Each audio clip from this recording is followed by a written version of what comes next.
Hello students, हमारा next topic है naturalisation of human and humanisation of nature.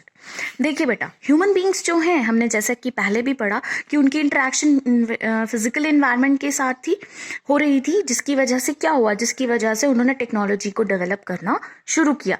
लेकिन Aahista Aahista technology इतनी डेवलप हो गई कि अब आज की डेट में टेक्नोलॉजी को क्या किया जाता है, इन दोनों को इंटरेक्ट कराने में उसका यूज़ किया जाता है। टेक्नोलॉजी जो है बेटा, ये एक ऐसा मेन फैक्टर है जो मेनली किसके साथ डील करता है, जो मेनली डील करता है हमारी ह्यूमन सोसाइटी के साथ। कैसे, किस फॉर्म में?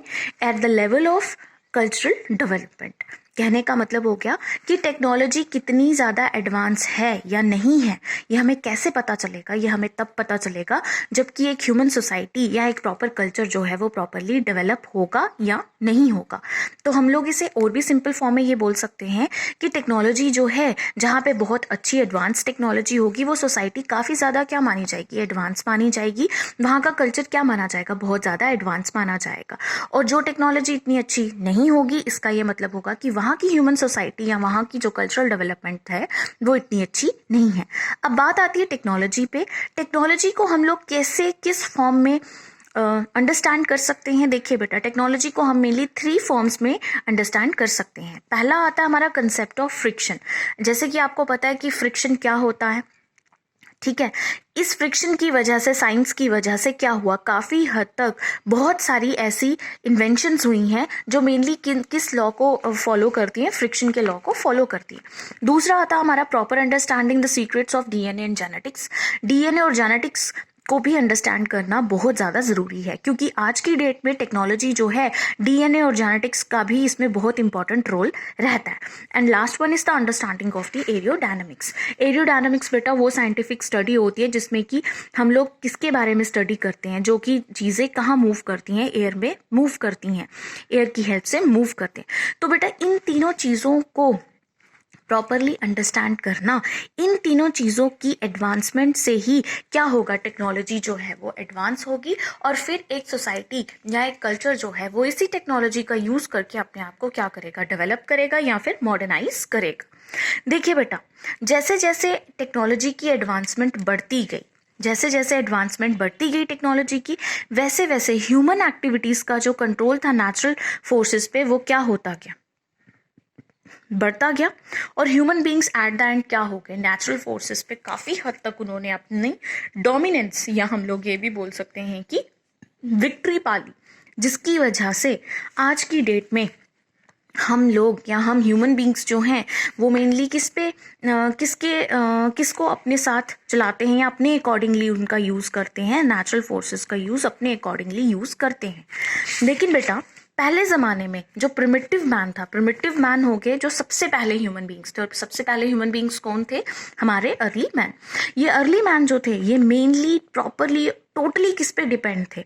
नेचुरल फोर्सेस पे ही डिपेंड थे या नेचुरल एनवायरनमेंट पे भी डिपेंड थे। किस चीज़ के लिए डिपेंड थे? अपनी सस्टेनेबिलिटी को मेंटेन रखने के लिए ये मेनली इन्वायरमेंट, नेचुरल इन्वायरमेंट पे डिपेंड थे।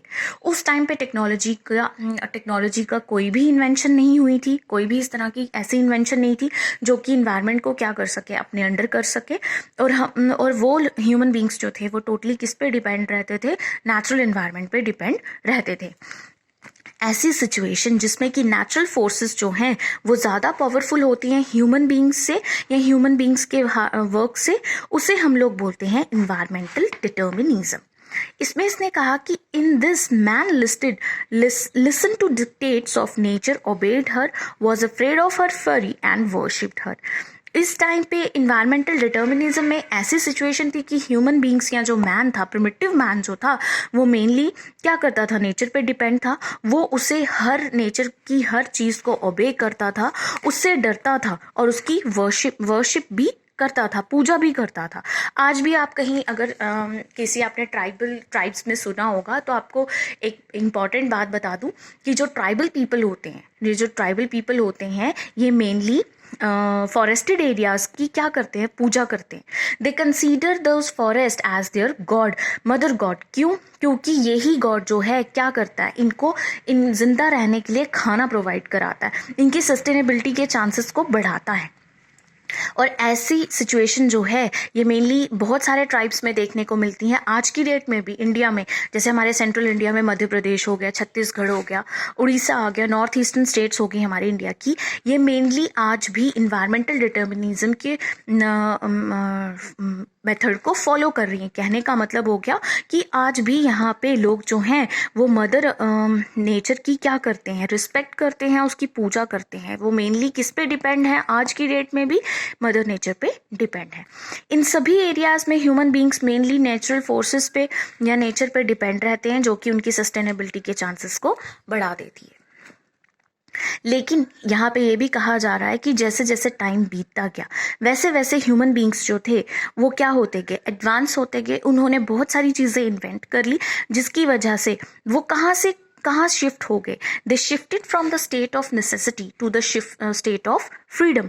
एक ज़रूरत की चीज़ से वो कहाँ की तरफ मूव करके एक फ्रीडम की तरफ मूव करके, जिसकी वजह से आज की डेट में अगर आप लोग देखें तो आज की डेट में टेक्नोलॉजी इतनी ज़्यादा एडवांस हो चुकी है कि हम लोग न्यूक्लियर वेपन्स तक पहुँच गए हैं। हमने न्यूक्लियर वेपन्स की डिस्कवरी कर ली हुई है। न्यूक्लियर वेपन्स आज हर कंट्री के पास हैं, हर कोई अपनी डोमिनेंस को शो कर रहा है। लेकिन वो डोमिनेंस वो कहाँ से शो कर रहा है, उसने कहाँ से ये चीज़ें निकाली हैं, कहाँ से उसने ये डेवलपमेंट पाई है, सब कुछ उसने नेचर से लिया है। तो जो पहले नेचर जो कि उसकी ज़रूरत थी, अब वो नेचर क्या हो चुकी है, उसके अधीन हो चुकी है, या हम लोग ये भी कह सकते हैं कि वो नेचर क्या हो गई है, उसके अंडर आ गई है, जिसकी वजह से अब वो अपनी मर्जी का क्या हो गया, मालिक हो गया। आज की डेट में अगर हम लोग ह्यूमन एक्टिविटीज़ के इम्प्रिंट्स देखें तो हम हर जगह देखते हैं। जैसे बहुत अच्छे विलेजेस हैं, फील्ड्स हैं, टाउन्स बन गए, बड़े बड़े शहर बन गए, अर्बनाइजेशन हो गई प्रॉपरली। आज इंडिया का या हम लोग ये बोल सकते हैं कि वर्ल्ड का कोई ऐसा कोना नहीं है जो कि रोड के साथ कनेक्टेड नहीं होगा। सैटेलाइट्स हैं जो स्पेस में जा चुकी हैं, और हर तरह की सैटेलाइट है। हमारे लिए ओशन की सैटेलाइट अलग से होगी, लैंड फीचर्स को स्टडी करने के लिए सैटेलाइट अलग से बनाई गई हैं। ये कुछ ऐसी एग्जाम्पल्स हैं बच्चे जो मेनली हमें क्या बताती हैं, हमें बताती हैं कि ह्यूमन बींग्स की विक्ट्री किसके ऊपर हो रही है, नेचुरल फोर्सेस पे हो रही है।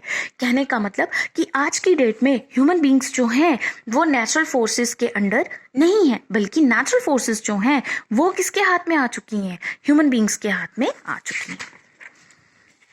फिर इसके बाद एक और चीज़ आती है, that is humanisation of nature. देखिए बेटा, इसमें इसने ये कह रहा है कि जब ह्यूमन बींग्स उन अपॉर्चुनिटीज़ का यूज़ करता है जो कि नेचर उसे प्रोवाइड करती है, तो वहाँ पे क्या होता है, वहाँ पे ह्यूमन बींग्स के एफर्ट्स लगना शुरू हो जाते हैं, हार्ड वर्क होना शुरू हो जाता है। इस सिचुएशन को हम लोग बोलते हैं ह्यूमनाइजेशन ऑफ नेचर, जिसमें कि क्या हुआ, जिसमें कि नेचर ने ह्यूमन बींग्स को क्या की, ऐसी अपॉर्चुनिटी प्रोवाइड की कि वो क्या कर सके, नेचर को प्रॉपरली यूज़ कर सके। तो इससे हम लोग कहते हैं ह्यूमनाइजेशन ऑफ नेचर, जिसकी वजह से आज की डेट में टेक्नोलॉजिकल एडवांसमेंट्स जो हैं वो देखने को मिल रही है। इसके अलावा इसने कहा कि टेक्नोलॉजिकल एडवांसमेंट किस फॉर्म में है, जैसे कि ह्यूमन बींग्स जो हैं वो उनमें इतनी कैपेबिलिटी है कि वो क्या कर सकते हैं, हवा में उड़ सकते हैं। एरोप्लेन का यूज़ किया है, एरोप्लेन की डिस्कवरी हुई है। ओशन के अंदर, डीप ओशन में जा सकते हैं, फॉरेस्ट को क्लियर कर सकते हैं कल्टीवेशन के लिए, माउंटेन्स को कॉन्क्योर करके वहाँ से रिसोर्सेज को क्या कर सकते हैं, एक्सट्रैक्ट कर सकते हैं, और सीनिक ब्यूटी को क्या करते हैं, इंजॉय करते हैं। तो ये सारी चीज़ें किस में आ रही है, ह्यूमनाइजेशन ऑफ नेचर में इंक्लूड हो रही है, क्योंकि यहाँ पे नेचर ने क्या किया है, ह्यूमन बींग्स को एक ऐसी अपॉर्चुनिटी प्रोवाइड की है कि वो उसका क्या कर सके, नेचर को प्रॉपरली और अच्छे तरीके से यूटिलाइज कर सके। लेकिन बच्चे, सबसे दुख की बात ये है कि हम लोगों ने इस चीज़ को पॉजिटिव वे में कम लिया और नेगेटिव वे में ज़्यादा लेना शुरू कर दिया, जिसकी वजह से आज की डेट में भी हम लोग देखते हैं कि कहीं पे फ्लड्स आ गए। किसकी वजह से वो फ्लड इतने ज़्यादा आए, क्योंकि हमने कहीं ना कहीं क्या किया, जो नेचर ने हमें अपॉर्चुनिटी प्रोवाइड की, उस नेचर की अपॉर्चुनिटी को हमने एक नेगेटिव सेंस में ले लिया। तो ये किस में आता है, ये सारी चीज़ें किस में इंक्लूड होती हैं, हमारी ह्यूमनाइजेशन ऑफ